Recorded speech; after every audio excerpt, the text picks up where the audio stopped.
parle. Chaque jour, Charles et Carole vous présentent la leçon de l'école du sabbat.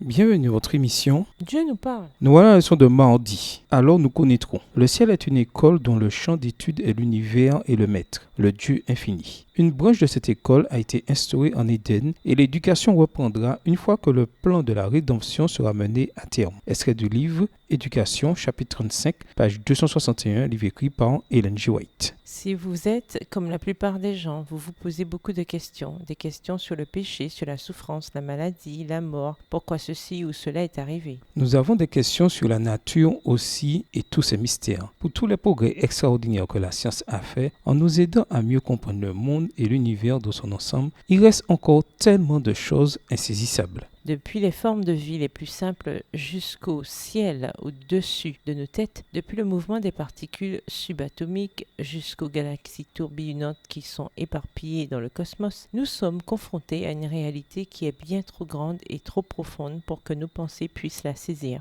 notamment avec le peu de temps dont nous disposons ici-bas pour étudier ces choses par nous-mêmes. De notre côté, quand on a l'éternité pour étudier, alors assurément un grand nombre de mystères sont résolus pour nous. Que nous indiquent les textes suivants sur ce que nous apprenons une fois que ce lamentable épisode du péché, de la souffrance et de la mort sera enfin terminé. 1 Corinthiens 13, verset 12, 1 Corinthiens 4, verset 5. 1 Corinthiens 13, verset 12. Aujourd'hui, nous voyons au moyen de miroir, d'une manière obscure, mais alors nous verrons face à face. Aujourd'hui, je connais en partie, mais alors je connaîtrai comme j'ai été connu. 1 Corinthiens 4, le verset 5. C'est pourquoi ne jugez de rien avant le temps, jusqu'à ce que vienne le Seigneur, qui mettra en lumière ce qui est caché dans les ténèbres et qui manifestera les desseins des cœurs. Alors chacun recevra de Dieu la louange qui lui sera due. Nous avons reçu une promesse. Nous aurons une compréhension des choses qui demeurent pour l'instant cachées à nos yeux. Quelle espérance merveilleuse également que de savoir qu'une fois que nous verrons et comprendrons ces choses qui nous paraissent aujourd'hui si difficiles, nous n'aurons rien d'autre que de louanges à adresser à Dieu. La clé pour nous maintenant, c'est de tenir fermement à notre foi, faire confiance en les promesses de Dieu, vivre selon la lumière que nous avons et résister jusqu'à la fin. Et la bonne nouvelle, c'est que nous pouvons toutes choses en Christ qui nous fortifie. Philippiens 4, verset 13, version Darby. Quelles sont les grandes questions qui pèsent sur votre cœur? Quelles sont les choses qui semblent aujourd'hui incompréhensibles?